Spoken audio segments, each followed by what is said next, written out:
Most people think hospitals are quiet at night, peaceful. Calm. A place where nothing happens except the soft beeping of machines and the occasional footsteps in empty hallways. That's what I believed too, until I worked the night shift. My name is Daniel, and this happened during my first year working as a night security officer at a small hospital in the Midwest. It wasn't a big city hospital. No emergency helicopters.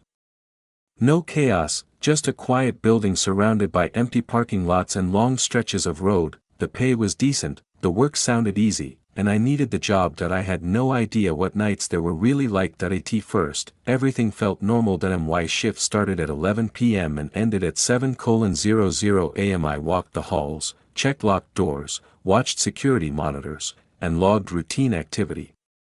Most nights were boring. So boring that time felt frozen. The hospital dimmed its lights after midnight, entire wings were shut down. Some hallways were never used at night, but we still had to patrol them. That's when I noticed something strange. Every night at exactly 2:17 a.m., one of the hallway lights on the third floor would flicker, always the same light, always the same time. At first, I thought it was an electrical issue. Old buildings have problems like that, but then it started happening in places with no lights at all.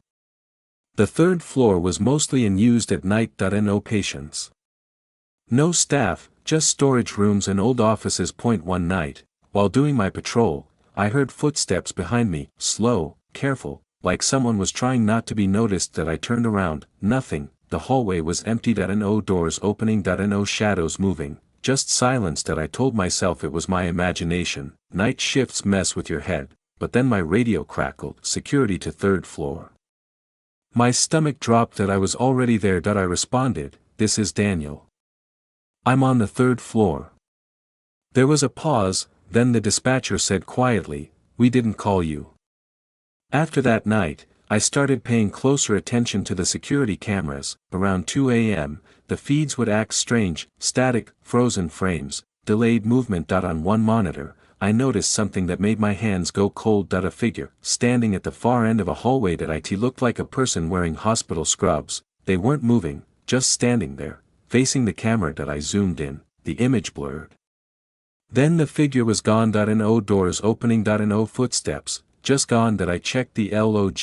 No staff were scheduled on that floor at night. A week later, I finally saw someone with my own eyes. I was sitting at the security desk when a nurse walked past. She looked exhausted, her uniform was outdated, not like the modern scrub staff wore now. I stood up, "Ma'am, are you supposed to be on this floor?" She stopped, slowly turned her head toward me. Her face was pale, her eyes looked empty. She didn't answer. Instead, she walked down the hallway toward the third floor stairwell. I followed her. When I reached the stairwell, the door was closed. I opened it. The stairwell was empty. No footsteps. No sound, just cold air. I reported the incident to my supervisor the next morning. He went quiet. Then he said something I'll never forget: "Don't follow them." Eventually, one of the older nurses pulled me aside. She had worked there for decades. She told me the hospital used to be different. Years ago, before renovations, the third floor was a long-term care ward. Many patients passed away there. One night, during a severe winter storm, the hospital lost power, backup generators failed, several patients didn't survive the night. Officially, it was called an accident.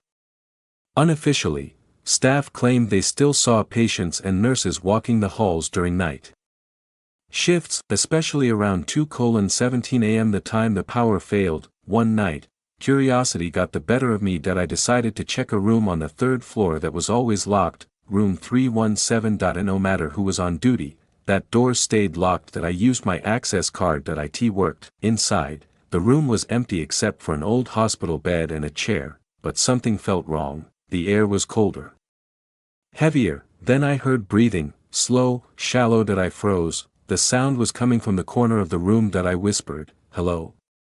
The breathing stopped. Suddenly, the lights shut off. My radio went dead, and behind me, I heard a voice, soft, tired, "Help me."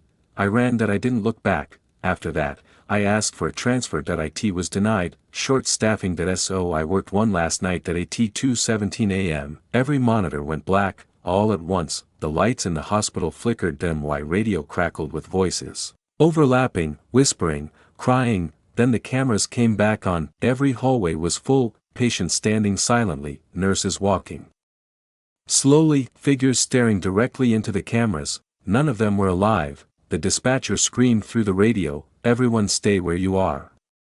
But it was too late, the hallway lights outside the security office turned on, footsteps approached, slow, heavy, the door handle moved, then everything stopped at 7 a.m., the day shift arrived, they found me sitting at the desk, shaking, the cameras showed nothing unusual. No figures, no footage, just me. Did I quit that morning? To this day, I can't walk into a hospital at night, sometimes. When I wake up at exactly 2:17 a.m., I swear I can hear footsteps, and a soft voice whispering, "Help me."